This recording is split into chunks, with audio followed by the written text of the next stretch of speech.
there's better stuff we could do in offence, and at times it looked pretty clunky. I was disappointed in the first half with what we did in attack. Not that I thought it was poor, but you can't come to St Helens and offer, tame offence. And there was a serious danger. I'd be sat here after the game as a losing coach saying I just didn't think our attack did enough. But we certainly turned it up. And Matt Parcell, while I don't think he was a man of the match performance, I know he got man of the match for TV. I don't think he was a man of the match at all. But interestingly, I thought it made a difference. And some of those runs just before half time and after half time, it's the dynamic that you need sometimes. But we were just willing to keep putting our bodies in front of Saints. They're in good form, and I know they'll have some improvement in them as well. But I've been paying tribute to an old coach of mine called Peter Fox, who used to say things like, if you're willing to tackle the opposition to death, you've got a chance of winning games. And I thought that's what we did against Saints.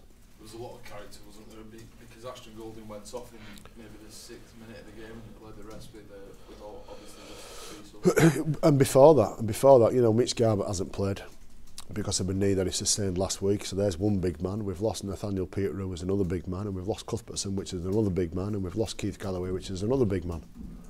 And you just can't play our game without those big men. And the likes of Singleton and Mullally, who've put a big shift in there tonight, both of those blokes. Mikolai and Cam Smith came on the field and did a really good job for us. But I've got to pay tribute to Jamie Jones and Brett Delaney and Carl Ablett again. They just get through so much work for you. As an all-round performance, I thought Mooney and Richie Wilder started to look like something as well, started to get some combinations going, and had a ropey kicking game in the first half, but then had some nice touches in the second half. So I won't say it was a really good performance, because I don't think it was, but and as I said after the game, I don't think that performance or win is going to get us anywhere near the grand final or the Challenge Cup final. But what it has done, it's put some steel in you. It puts some stuff in you that it's hard to quantify, and you know that you can come here with a lesser team, and by tenacious defence and great attitude, you can still come away with a win.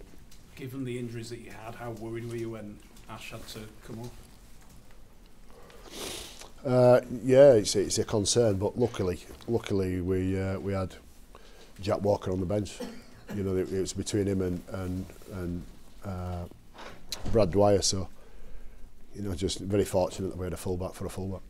Was that Anthony Mullally's best game for Leeds, do you think? Not his best game for Leeds, no, but certainly his best game this year. He's been cold as Mull so far, and I don't mind telling you, because I know that he'll get hot this year. But he's been cold in terms of performance, and that was a warmer performance. And he's still got some ways to go. Well, there were a couple of baffling decisions out there. What, by me? I can't get them all right, Jim. Sorry. Can't get them all right, I'm sorry. Which ones? Refereeing decisions, maybe. Go on.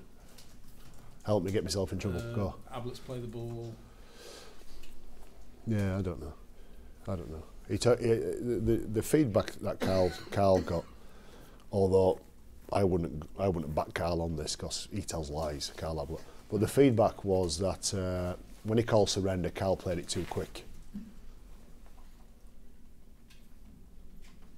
So I'm going to follow that up, because I'm not sure what the score is there. And the one with Mull, it's a really difficult one with Mull. And I don't know if he's wrong or right, the referee, but if Mull carries on, he probably gets told to go back and play it. Used to be that they get penalised, if he carries on, where it's one of those ambiguous ones where you're not sure whether he's held or not. And so Mull plays it, and I just thought it was really harsh. He shouldn't have penalised Mull for that. But, it didn't make a difference. If you said Parcell wasn't the man of the match, who did you think was? I wouldn't give our team one. I don't think we were crash out. Well, if you want to talk about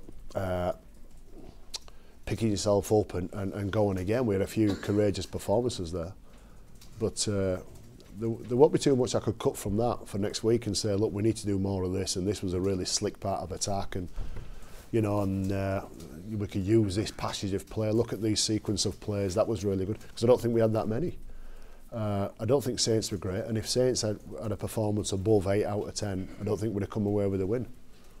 No, but you know, I'm talking about the context of where we are at and the context that Saints are in some form, and to come here and get a win is bigger than the actual specifics of what went on tonight. Do you think Ash and Callum might be okay for next week? One of those chances that both will miss next week as well. Our doctor, Al Jones, is unfortunately he's an expert in head knocks. He works in Bradford A&E, and his speciality is dealing with broken heads when people come in A&E. So he just rules everybody out. I've just challenged him with my vast medical experience. I've challenged him on head knocks. So he just dismissed me outright. So and it's right as well. I got no real dramas with it. If they're not right, they're not right. What about Ash Hanley, Brian? Seems to a couple of important tries for you in the final quarter. Yeah, and that's all. That's all.